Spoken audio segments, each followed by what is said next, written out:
All right, let's take it back to the game. And look, I've learned through the years, and maybe you have too. Well, you're starting to learn, Gab. What are you learning? I little by little, I know the managers say things often for a fact in public after games, and I certainly know. I mean, you can confirm this if it's true. I know it happens at the amateur level where I played, but also just called me an amateur. Level. Have you just no, but I'm joking. After games, you've had managers come in and say things to you in the dressing room for effect because they want a reaction, and then maybe you dwell on it, and once you dwell on it, like, yeah, he was talking nonsense, but I see why he said it, right? Yeah. Pep's assessment, I think, I don't want to put words into his mouth, but he said something to the effect that United were not the better team. In his eyes.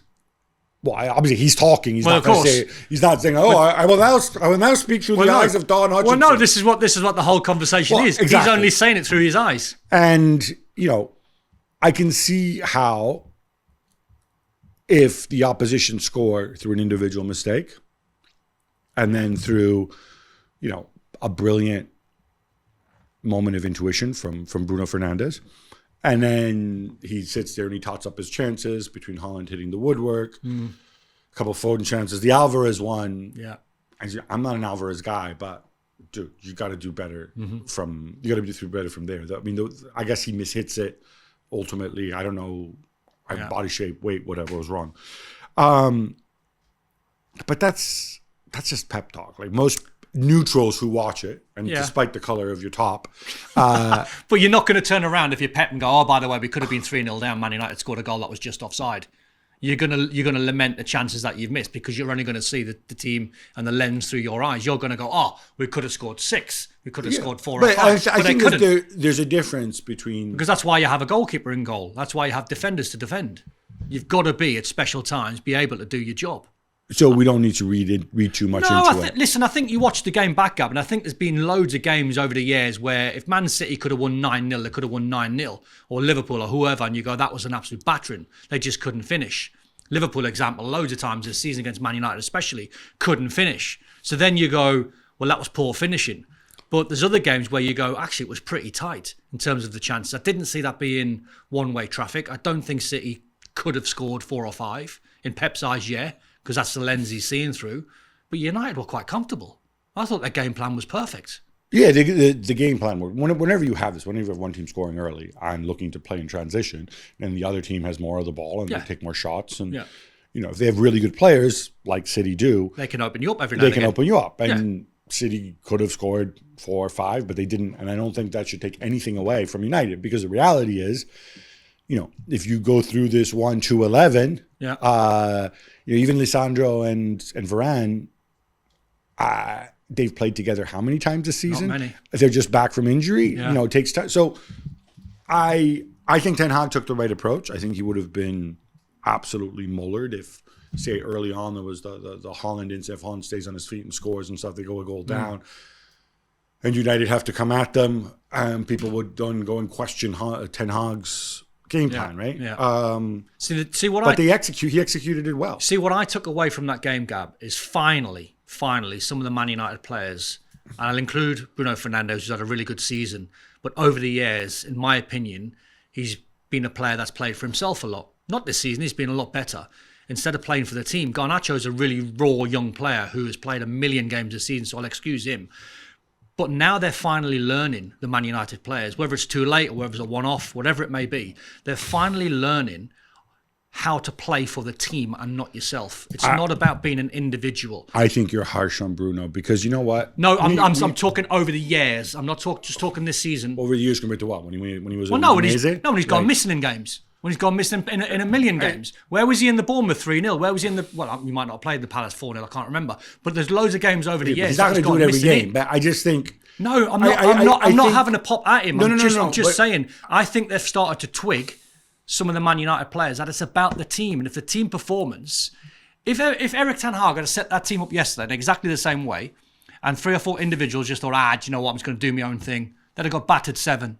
But they didn't. They stuck to the game plan. Of course. And I think that goes to say what we said. Like, even when they've been bad, when they've been terrible, with 1 or 2 notable exceptions, they've done what Ten Hag's asked them to do. And they did it with belief. I think that's true. Or the players have thought, this is the last chance we're going to play for him. We need to make sure we give everything for the manager. Because we love him so much. No, who might not be there tomorrow. Maybe just a cup final. Sometimes you can draw things. One thing I want to take issue with, just like with Bruno and others, is we in the media, we can be really hypocritical about this, right? Because we talk about, putting the team first, but then equally we want our big players to step up, right? Yeah. And I think players like Bruno have to walk that fine line. Yeah. You can talk about him like, pay attention to the put the team first and whatever. Yeah. And he's like, okay, that's fine. But then realistically, I've got McTominay here, Amrabat there, Garnacho, who's a child over there, Rashford, who's been cack most of the season. But then you have to be disciplined. I'm going to take the responsibility onto myself. Yes, but you can still my be disciplined. backside on the line. Yes, but you can still be disciplined, not by wandering off here, there, and everywhere. He doesn't. You look at Bruno's goals and assists over the years and starting to. See, that's what I'm saying, Gab. Drop your number. It's easy for the fan to look at Bruno Fernandes, and please, I'm not having a go at him. I promise you I'm not. But he's a great example. Look at Bruno Fernandes' numbers, goals and assists over the years, right? And there's been plenty of them. And some people say he's carried this team for years. When you watch Man United play, he's also vacated that midfield over the years a million times. So they're starting to learn to play the position. You'd never swap Bruno Fernandes for Paul's goals. But Bruno Fernandes probably gets more goals than Paul's goals. You probably even wouldn't swap him for Cantona if you want to play as a number 10. You've got to be effective for the team. You could also make the point that it's easier for Paul Scholes if he's got Roy Keane here, Giggs there, Nicky Butt there, looks to the bench and you see Sir Alex Ferguson. You're just mentioning names. You're not mentioning position. You can still play the position. If you're a number 8, yes, but if the people around you are not good, so why? So if those, sorry, is it easier for Scholes to play with very talented players around him? So you just said there, if the players around you are not that good. So then why would you run over there and run over there and run over there and leave them all exposed? You've got to play the position, stand in your position, have the game in front of you. If you break forward and you can create and you can score goals, you can do magic, which you can, amazing. But you've got to learn to play the position. That's what I took away from the game. They did against City and they got the better result. One of the magical things he did was set up Mainoo. And brilliant. Brilliant assist. He might have had a bigger season. Ten Hag was quick to go back to this and said, "Oh well, if he hadn't been injured in preseason, he would have played much more early in the season." Blah blah blah. I'm like, okay. The assist was incredible. No look, whatever. Incredible assist. He sees him, goes up. It's not the fact that it's a no look, because that's just like that's the icing on it. It's the weight of the pass that you give to Mainoo. That's what's been effective. Because you can do a no-look pass and you can bobble it into Mainoo and he puts it over the bar. And people think, well, great assist though, because it was a no-look pass. No, it was the weight that you give Mainoo the pass, which allowed him to finish first time. That's been effective. But doing the weight when you're not looking is that much more difficult. It is. He has a general set. It is, but it's unnecessary. It's not. I don't judge that. You don't think that the no-look freezes the defenders? Footballers will tell you it's unnecessary. Because it's all about the delivery. The fact that he's done it and it's come off makes it brilliant. It makes it out of this world.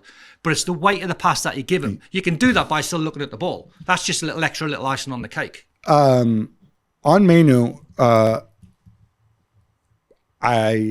say this in the nicest possible way. He's obviously super exciting talent. Yeah. I was a little concerned by how over the top, what I think might be over the top, is people suddenly anointing him as if, he were Brian Robson, Frank Rijkaard, whoever you want to name, rolled into one, all of a sudden, when he's still 18 years old. And I don't have an issue with Southgate taking him to the Euros. But again, people talking, Rice, Mainoo, Bellingham, midfield. I'm like, he's really young. And he's really good. He's really good, but he's really young. This whole if you're, we have seen this many times over the years where players come up, they do really well when they're 18, 19, they have all this pressure chucked on top of them. In fact, you can just look to his teammate Marcus Rashford, in fact, for that, right? Remember Rashford at 18, blah, blah, blah, and then he had the dip, and then he came back, then he had another dip. I just find it interesting because I think many clubs would take a more conservative, slower approach. In fact, the club they played on Sunday with Phil Foden, right? Foden at 18 was really, really good. Yeah. He wasn't doing what Mainoo was doing because he wasn't playing as much as Mainoo was doing. I was in the school of thought when he was 18, Phil Foden, he should have went on loan. But I got that wrong because of what he learned under David Silva, Bernardo Silva, and all the Gundogan. So he was better off staying. He was better off staying and not playing. I mean, Yeah, which we is don't one of know them. these guys, right? Yeah. But when you're in an emergency situation like United are, Yeah. you maybe don't have the luxury to keep Kobbie Mainoo out the way City had the luxury to keep Foden out and saying, you just be an apprentice. You play the last 20 minutes. You learn. I know. I just wonder. It's I difficult. just think you have to be very careful with this. I think you're right, and I go back to when Liverpool put Bacecic in their midfield because they had no midfield and everyone was injured, and all of a sudden everyone went, "Oh, it's the best thing I've ever seen." You're judging the player on a low bar. So you're judging Kobbie Mainoo on a low bar, as in Casemiro, legs have gone. Christian Eriksen, legs have gone. The talent is there without a shadow of a doubt, and him and Declan Rice could be the perfect player for him because Kobbie Mainoo's got 1,000,001 strengths. I would say his tiny little weakness is he can't get around the pitch. Now, that doesn't matter if you've got legs around you. Busquets couldn't really get around the pitch enough. Thiago at Liverpool couldn't really get around the pitch enough. It doesn't matter because you're so skillful. As long as the manager and the coach wraps you round or wraps players around you, that's going to do the things that you can't do. And if you have a Declan Rice and a Bellingham and then you've got Kobbie Mainoo, you go, my days, that is some player. Before people jump all over Don and take him out of context, when you say he can't get around the pitch, Box you don't mean box to box. Yes, you don't mean he's not an athletic freak like Jude Bellingham is or Declan Rice. I think he is somebody who's perhaps technically brilliant, but also not a freak athlete the way these other guys are. No, but that's why I mentioned he's got other traits. That's why I mentioned Thiago at Liverpool. Great football brain. Kobbie Mainoo looks like he's got it. I would ask about Kyle Walker because it seems like automatically, he only ever gets praise. But do you hold him a little bit responsible for the Mainoo goal? Yeah. Especially when you're telling, again, Mainoo not the quickest, Walker super quick. Yeah. Well, how much... And experienced and everything. Well, I question where Man City's midfield was for a start, allowing Bruno Fernandes so much time. I mean, Bruno Fernandes, as you said, with a no-look pass for the assist, could have actually put his foot on it and scored probably himself. So there was no pressure on him.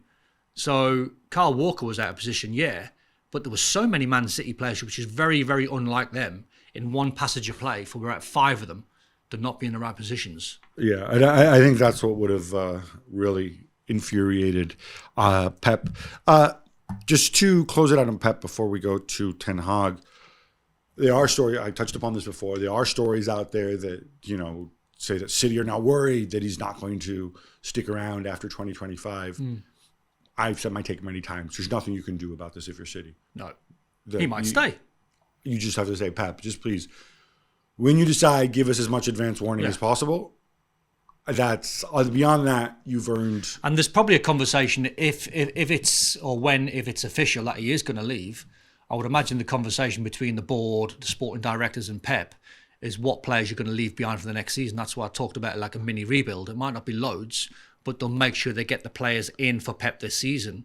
And I'm to not leave them. sure that you can do that. I think and be you a can. good steward to the club. I think you can. I think Klopp showed that he's leaving a very good group of players behind for Arne Slot. All right. Darwin Nunez says hi. So does Wataru Endo. It's interesting. No, it's interesting you say that. Liverpool's a whole different issue. There is a narrative out there. Well, put it this way. Sorry, no. Let me just finish this because you brought up your mate Klopp, right? Well, there is a narrative. My mate was an example of how you can leave a team behind. There is a narrative out there that may or may not be true. That part of the reason Michael Edwards and Julian Ward left was they didn't feel as empowered to dictate the transfer policy in the final years of Klopp. Yeah. The fact that they're coming back, some people say, might also be a suggestion that, hey, maybe we spent a lot of money on guys who aren't that good, who maybe Edwards and Ward wouldn't have signed. So I'm just chucking that out there. Well, let me throw Liverpool's a different conversation. Let me throw you back one. Did Sir Alex Ferguson leave Man United in good shape when he won the title? No. Because he wanted the players in to win the title that season. Right. First of all. No, there's no first of all. In my opinion, that's a fact. Okay. I think we wash our mouth out when Why? we mention Sir Alex Ferguson. Get Sir Alex Ferguson. No. Because he's unique. He's a one-off. No. You're judging the whole thing. I'm judging you on that. I'm asking you a Sir question on that Alex Ferguson season. didn't have a director of football. I'm asking you a question. He got the players in that season to win the league. Yes, and then I don't think Pep would just get players in for the sake of it 4 or 5 older players in. You got Van Persie in to win the league. I don't think Pep will do that. No, I'm not to try and suggesting win that the at all. league. But I think he'll leave something behind for the next manager. Of course he will. But the point is, I think Pep might feel a little bit inhibited to go and do something creative or unusual or weird that then turns out to be brilliant, like he's done in the past. The club may not sanction that if he's not going to be there to see it through. What do you think? They say no to Pep?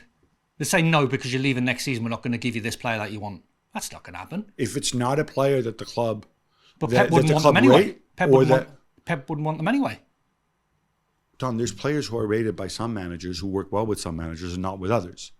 Right? So I'll give you Manuel Akanji as an example, right? City didn't pay a lot for him. No. If Manuel Akanji had cost 60 million and Pep had said, oh, this is going to be my last year, do you think the club would have signed off on it? I don't think so. I think the club would have said, well, wait a minute. We don't like this guy at 60 million. And you're leaving, and we don't want to get stuck with this guy. By the way, you go through that Man City team now. There was plenty of players in that Man City team that got offered to Premier League clubs at bigger prices, as you said. And Man City's, some of the players they actually bought really cheap. Yeah, that's a whole conversation for another time. I just want to turn it back to Ten Hag and his future because it's United, and we talk about United all the time. He said, well, if I go, I'll just go win titles elsewhere. I love that answer. I've made fun of Ten Hag because he has said an incredible number of stupid, delusional things this year.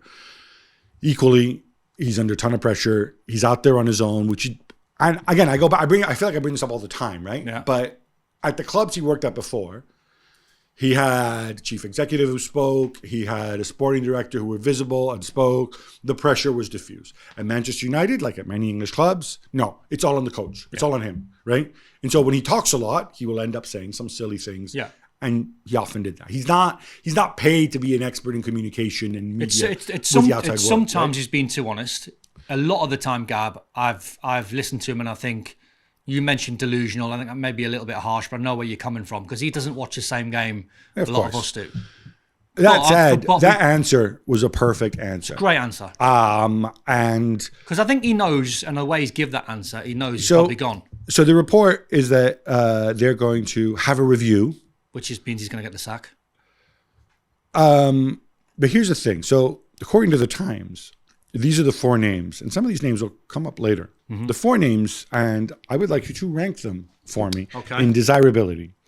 They are Thomas Frank, the jumped-up Dane from Brentford. Mauricio Pochettino, just sacked by Chelsea.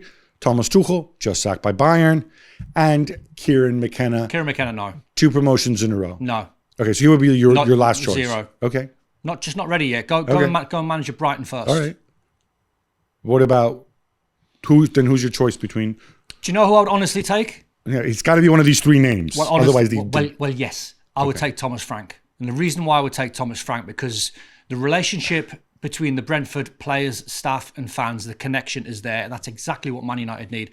And I'd love the next manager to turn around in his press conference, and I think Thomas Frank would have the gumption to say this. I'm not sure Pochettino or Tuchel would, but I think Thomas Frank could more or less stand down the barrel of a camera and turn around to Man United fans all around the world and say, this is going to get worse before it's going to get better. And I'm going to and the fans would be like, hey, Thomas Frank, you're such a massive name. You've got such a wonderful CV. Yeah, we'll believe you. Right. And the reason why you believe me, because he will tell you there's so many, he wouldn't say it, but there's so many people in that dressing room that are dead wood and I need to get rid of. And I need to start again. Trust me, it's going to get worse before it gets better. And in the long run, you might see Man United back. If they keep going with these fantasy managers up and down and buying older players and the model doesn't change, they won't change. Thomas Frank will change them. So Tuchel and Pochettino aren't? No?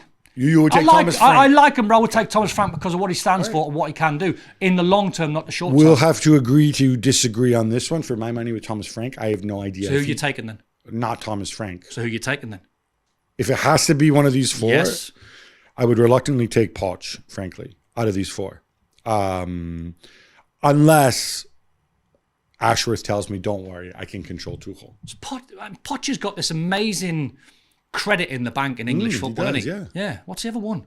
Oh, because it's about winning things. Well, no, right? but what if I'd like to see I'd like to see on paper, on black and white, when you put down on your resume and you go, there you go, there's my CV. Look, I don't think any of these Apart four... from working with young players. I don't think any of these four are ideal. I'm not convinced any of these four will be the next manager. Tuchel's just bombed at Bayern. Sorry? Tuchel's just bombed at Bayern. Why? Yeah, no. Why would Man I United think, take Tuchel? I just find it amazing you can bomb somewhere and people go, we'll have him. Amazing manager. because people look at the broader... People look at somebody's broader CV, what they stand for. That would be the argument for Pochettino and for Tuchel, right? But Pochettino can come back and say... That's why I'd go Thomas Frank. That's why I'd go Thomas Frank. Okay, but you understand that Thomas Frank, the reason it would be a tough sell, and I have max respect for Brentford, and I've said this many, many times, right? When you have a manager who... Leaving aside the style of play of Brentford, which is incredibly effective, I don't know if people at Old Trafford would particularly enjoy that style of football. No, but he wouldn't play that style of play. You adapt. Because you've seen Thomas Frank play different styles of football. You would adapt with better players. These guys are not just going to play a certain system at Brentford and then waltz into Man United and go, that's what we've got to do. Right. But do you have any evidence that Thomas Frank can play different football? Well, I would imagine so, Gab, because they're intelligent guys. They know the game. They're not just going to rock up and play the same system. And because they're going to be adaptable. If you've got good players like Cobb and Mainoo, you're not going to bypass the midfield and go long. You're going to get it into the quality players. You're going to have a style of play. And Brentford do play, by the way. They just mix their game up well. I just wonder about Frank, if he's a little bit like, the hologram on that Star Trek, the hologram doctor on that Star Trek thing, where he can only exist at Brentford with the structures that are around him and all the smart people who are around him at Brentford. And if you put him somewhere else, he's just a guy with bug eyes. I don't know. I think you're being incredibly harsh. Okay, there you go. Don Hutchison wants Thomas Frank. I do. Don Hutchison, Liverpool and Everton. No, fan. the best man for the Sunderland. job.